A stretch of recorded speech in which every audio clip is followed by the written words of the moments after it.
আসসালামু আলাইকুম সুপ্রিয় চাকরি প্রত্যাশীগণ, বাংলাদেশ বিমান বাহিনীতে বিশাল নিয়োগ বিজ্ঞপ্তি প্রকাশিত হয়েছে।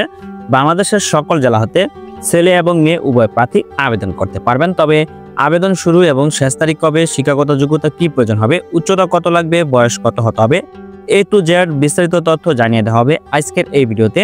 সুপ্রিয় চাকরি প্রত্যাশীগণ, বাংলাদেশ বিমান বাহিনীতে নিয়োগ বিজ্ঞপ্তি প্রকাশিত হয়েছে। প্রথমত জানিয়ে দেওয়া হবে উচ্চতা কত লাগবে, তারপর বয়স কত লাগবে, তারপর ধারাবাহিকভাবে জানিয়ে দেওয়া হবে শিক্ষাগত যোগ্যতা কি লাগবে। সুপ্রিয় চাকরি প্রত্যাশীগণ, বাংলাদেশ বিমান বাহিনীর এই সার্কুলারে আবেদন করতে হলে বাংলাদেশের প্রকৃত নাগরিকগণ আবেদন করতে পারবেন। সেক্ষেত্রে পুরুষ এবং মহিলা উভয় প্রার্থী আবেদন করতে পারবেন। বৈবাহিক অবস্থা অবশ্যই অবিবাহিত হতে হবে এবং বিবাহিত প্রার্থীগণ আবেদন করতে পারবেন। তবে প্রার্থীর বয়স 23 জুন 2025 খ্রিস্টাব্দের মধ্যে 20 থেকে 30 বছরের মধ্যে হতে হবে। DE 2025B কোর্সের প্রার্থীর জন্য তারপর বয়স 21 থেকে 35 বছরের মধ্যে হলে আবেদন করা যাবে। সেটা হলো SPSSC 2025B কোর্স প্রার্থীর জন্য। তবে বয়স প্রমাণের ক্ষেত্রে কোনো এফিডেভিট গ্রহণযোগ্য হবে না। বাংলাদেশ বিমান বাহিনীর এখানে অফিসার বেসে নিয়োগ বিজ্ঞপ্তি প্রকাশিত হয়েছে। দেখতে পাচ্ছেন বাংলাদেশ বিমান বাহিনীতে নিয়োগ বিজ্ঞপ্তি প্রকাশিত হয়েছে অফিসার ক্যাডেট বেসে। সেক্ষেত্রে ইঞ্জিনিয়ারিং, ATC, AWC, ফিন্যান্স ও মিটিওলজি শাখায় স্বল্প মেয়াদী DE 2025B কোর্স এবং শিক্ষা পদার্থ গণিত সাইকোলজি শাখায় বিশেষ স্বল্পমেয়াদী কমিশন SPSSC 2025B কোর্স। এখানে দুটি কোর্সের নিয়োগ বিজ্ঞপ্তি প্রকাশিত হয়েছে। তাই দুটি কোর্সের জন্য প্রার্থীর বয়স দুই রকমের হতে হবে, যা এখন আপনাদেরকে জানিয়ে দেওয়া হলো। 23 জুন 2025 খ্রিস্টাব্দের মধ্যে বয়সটা হিসাব করতে হবে। তবে DE 2025B কোর্সের প্রার্থীর জন্য বয়স 20 থেকে 30 বছরের মধ্যে হতে হবে এবং SPSSC 2025B কোর্সের প্রার্থীর জন্য বয়স 21 থেকে 35 বছরের মধ্যে হলে আবেদনটি করতে পারবেন। উচ্চতা প্রয়োজন হবে পুরুষ প্রার্থীর জন্য কমপক্ষে 64 ইঞ্চি, তার মানে 5 ফুট 4 ইঞ্চি হলে আবেদনটি করতে পারবেন। পুরুষ প্রার্থীর জন্য বুকের মাপ 32 ইঞ্চি এবং প্রসারণ অবস্থায় 2 ইঞ্চি, তার মানে 32 থেকে 34 ইঞ্চির মধ্যে হলে আবেদনটি করতে পারবেন। তারপর হচ্ছে মহিলা প্রার্থীর জন্য উচ্চতা প্রয়োজন হবে কমপক্ষে 62 ইঞ্চি, তার মানে 5 ফুট 2 ইঞ্চি হলে আবেদনটি করতে পারবে মহিলা প্রার্থী। মহিলা প্রার্থীর জন্য বুকের মাপ 28 ইঞ্চি এবং প্রসারণ অবস্থায় 2 ইঞ্চি।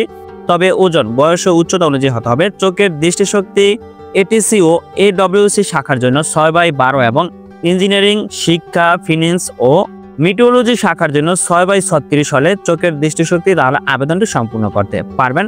তো এখন জানিয়ে দেওয়া হবে শিক্ষাগত যোগ্যতা কি প্রয়োজন হবে, কোন শাখায় আবেদন করতে হলে শিক্ষাগত যোগ্যতা কি লাগবে, তা এখন ধারাবাহিকভাবে বিস্তারিত তথ্য জানিয়ে দেওয়া হবে।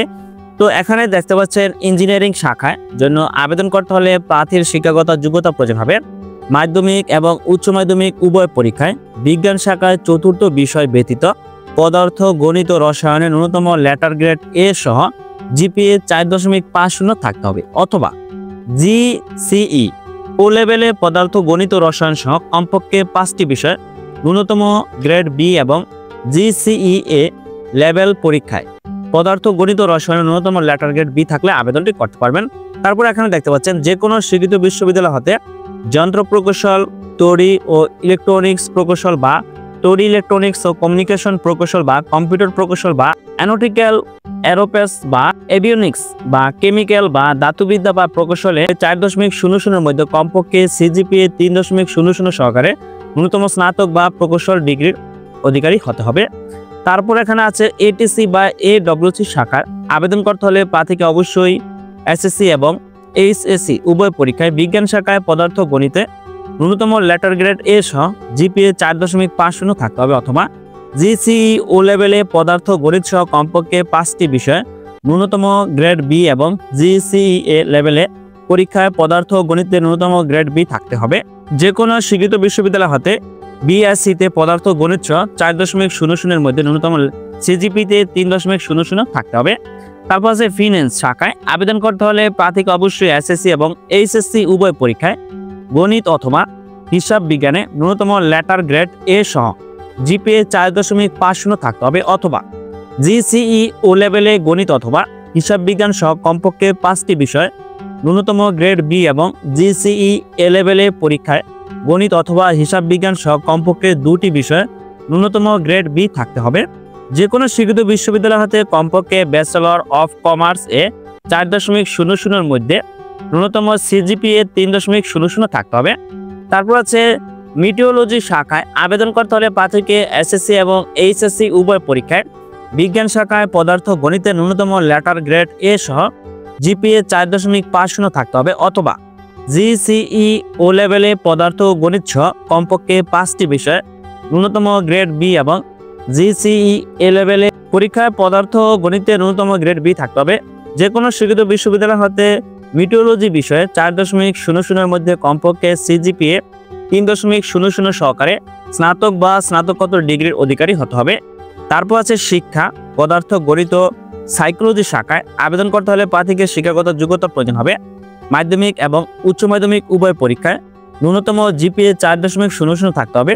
যে কোনো স্বীকৃত বিশ্ববিদ্যালয় হতে পদার্থ বা গণিত বা সাইকোলজি বিষয়ে স্নাতক সম্মান সহ স্নাতকোত্তর ডিগ্রিতে 4.00 মধ্যে ন্যূনতম সিজিপিএ 3.00 থাকলে আপনি আবেদনটি করতে পারবেন। বাংলাদেশের প্রকৃত নাগরিকগণ আবেদন করতে পারবেন, ছেলে মেয়ে উভয় প্রার্থী। সুপ্রিয় চাকরি প্রত্যাশীগণ, এখন জানিয়ে দেওয়া হবে আবেদন শুরু এবং শেষ তারিখ হবে। অনলাইনে আবেদন শুরু হলো 1 ফেব্রুয়ারি 2025 খ্রিস্টাব্দ এবং অনলাইনে আবেদনের শেষ তারিখ হলো 9 মার্চ 2025 খ্রিস্টাব্দ। তবে আপনার আবেদনটি করতে হবে অনলাইনে আবেদন করতে হলে অবশ্যই joinairforce.baf.mil.bd ওয়েবসাইটে অ্যাপ্লাই নাও ক্লিক করে পরবর্তী নির্দেশনা অনুযায়ী রেজিস্ট্রেশন করে ফি বাবদ 1000 টাকা পরিশোধ করা হলে রেজিস্ট্রেশনকৃত মোবাইল নম্বরে ইউজার আইডি এবং পাসওয়ার্ড প্রেরণ করা হবে। আবেদনকারীকে বিজ্ঞপ্তিতে উল্লেখিত পরীক্ষায় তারিখসমূহের মধ্যে যে কোনো একটি তারিখ নির্বাচন করে আবেদন করতে হবে। সুপ্রিয় চাকরি প্রত্যাশীগণ, কিভাবে অনলাইনে আবেদনটি সম্পূর্ণ করবেন তা এখানে বিস্তারিত দেওয়া আছে, সেটা আপনারা দেখে নেবেন। তবে অবশ্যই বিমান বাহিনীর অফিসিয়ালি ওয়েবসাইট joinairforce.baf.mil.bd ওয়েবসাইটে প্রবেশ করে আপনার আবেদনটি সম্পূর্ণ করতে হবে। অনলাইনে আবেদনের নিয়মাবলী এখানে দেওয়া আছে, সেটা আপনারা দেখে নেবেন, তারপর অনলাইনে আবেদনটি সম্পূর্ণ করবেন। বাংলাদেশ বিমান বাহিনীর সম্পূর্ণ একটি সরকারি চাকরি নিয়োগ বিজ্ঞপ্তি, অফিসার ক্যাডেট হিসাবে নিয়োগ বিজ্ঞপ্তি প্রকাশিত হয়েছে। তবে এখানে বিভিন্ন শাখায় নিয়োগ বিজ্ঞপ্তি প্রকাশিত হয়েছে, যা আজকের ভিডিওতে আপনাদেরকে ধারাবাহিকভাবে বিস্তারিত তথ্য জানিয়ে দেওয়া হলো। ধন্যবাদ সকলকে, ভালো থাকবেন, সুস্থ থাকবেন, আল্লাহ হাফেজ।